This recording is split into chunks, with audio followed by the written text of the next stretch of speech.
Hey, MKIC, and you might know me from my daily gaming videos where I play a lot of early access games, and today I'm here to tell you that early access is nothing more than meaningless market drivel. That's right, early access, it doesn't mean anything, it shouldn't even be a thing. Now what do I mean when I say that early access isn't a thing? Well, really it comes down to more than anything else, public perception, and that we, as the buying public, have to understand that it is little more than a marketing buzzword, and that at the end of the day, we're the ones who are responsible for this whole mess to begin with. Okay, maybe not to begin with, because that probably lies on someone's lap at, I don't know, Valve or somewhere, who decided that, hey, it'd be a great idea to sell a game that isn't finished because we could increase our revenue, and those developers who are trying to finish the game but need more money to do it, they actually can by selling this half-broken promise that maybe or maybe not they'll actually get around to finishing. Now, I know I'm kind of being cynical about it, and I don't necessarily mean to be that cynical. However, that is certainly true in the case of some games. Now, for the video today, you're going to be looking at a lot of a game called All Guns on Deck, and before I really get going, I want to be clear about one thing.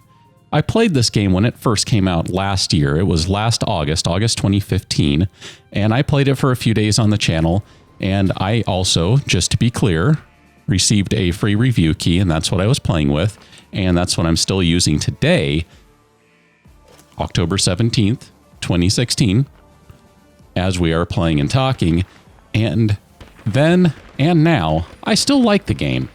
Is it great? No. Is it finished? Absolutely not. Is it closer to being finished than it was? Definitely. However, as you'll see, there are a few problems in this game, unfortunately, is illustrative of a couple of the issues that early access has. So let's talk about that right now, and we'll circle back to the main premise momentarily.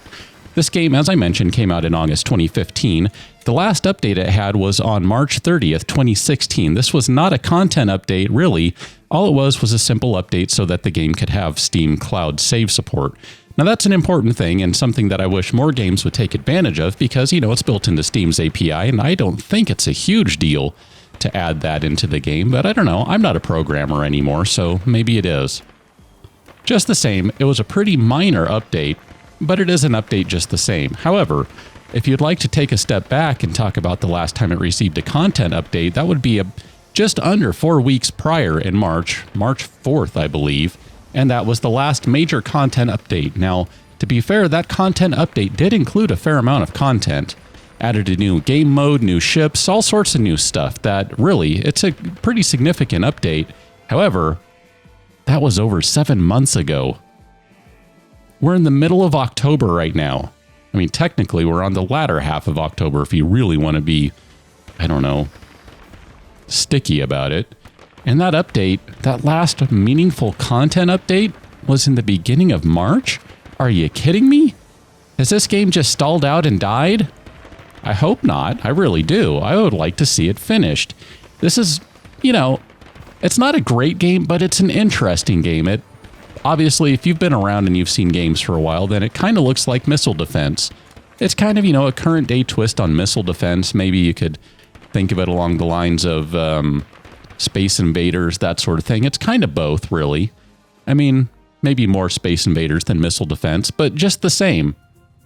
It's, you know, it's fun, it's enjoyable, but it's not finished and it hasn't been updated in 7 months, and I am not really left with the confidence as a potential buyer to think, hey, this game's going to be finished. If you take a step back from that, the last content update was in the end of December. Not too bad, I guess, you know, 3 months in between. Technically a little less if you want to start, you know, looking at end of December to beginning of March. And that's where it kind of gets sad, is when you take a step back from there, you see that this game had meaningful updates about every 2 to 4 weeks. And then all of a sudden, it just fell off the edge of a cliff and nothing. And that's one of the big problems. It hasn't been updated in 7 months, and it doesn't really inspire the confidence in the buyer that it will be finished. Is this game ever going to see light of day such that it hits a 1.0 release and we can call it officially done? Everything that was promised, I can't even speak, is now in the game and it's all done? I don't know. I really don't know. And as I said, I hope so, but I don't know. So here you have a couple of problems. One, infrequent updates. Two, and this is really related to the first, there's no real feeling of confidence at this point that this game is ever going to be finished. And then we have one more problem that really is more on the developer side and less about the consumer side, but really still relates to the consumers, and that's that you have to look at the reviews of the game. I don't know how many of you go and buy a game without ever looking at reviews, never mind buying any other product, but I'm pretty sure that a lot of people do look at reviews, and when you have enough reviews that say this game is crap or this game is awesome, chances are it's going to sway a few people, maybe not everyone, but it will sway a few people. This game has a bit of a problem. As I said, it came out last year. It is now over a year later, and if you look at the reviews on Steam, they're mixed. It's not great. It could be worse. They could be terrible reviews, but they're not. And they shouldn't be, because it's not a terrible game. But the problem is, it hasn't been updated in 7 months, and when it first came out, it was really kind of half a game. As I said, I played it for a few days on the channel, but I ran out of content. I did everything in short order. The game was not all that well balanced at that time. Can't say how it is now for certain, but you know, I kind of ran out of stuff to do, which was a shame because I did enjoy it. Was it the best thing ever? Probably not. But it did kind of scratch an itch for me? Yeah, it really kind of did. And yet here we are, over a year later, no updates, no confidence it's going to be finished, and no reason for consumers to buy it when they look at mixed reviews and no updates and no promise that it'll be done.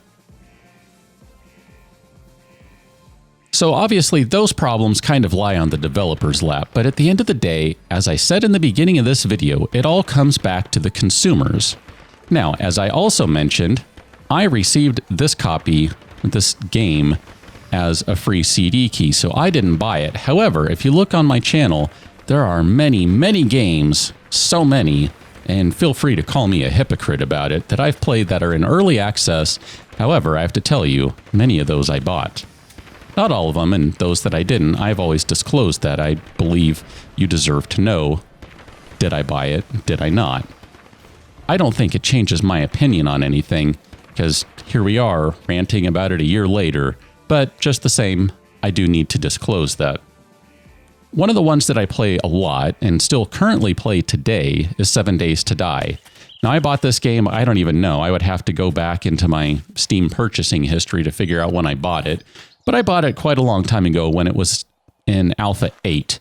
I don't go all the way back to the super early days of Alpha 1, 2, 3, 4, etc. But this is a really interesting game to look at and to really talk about this idea that early access means nothing. Now, the crux of my opinion on early access being nothing more than marketing drivel really comes down to the consumer having to look at what is in that game at the time they are going to buy it.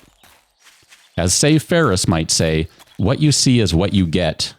Please remember this is it. Now, I might have paraphrased just a tiny bit, but just the same, I think it's a salient point and something that a lot of people might not really consider, because when you look at a lot of these early access games, there are these great promises of things to add. I mean, it's a requirement on Steam's store page that you tell people what the game is going to have and how you're going to go through that early access program.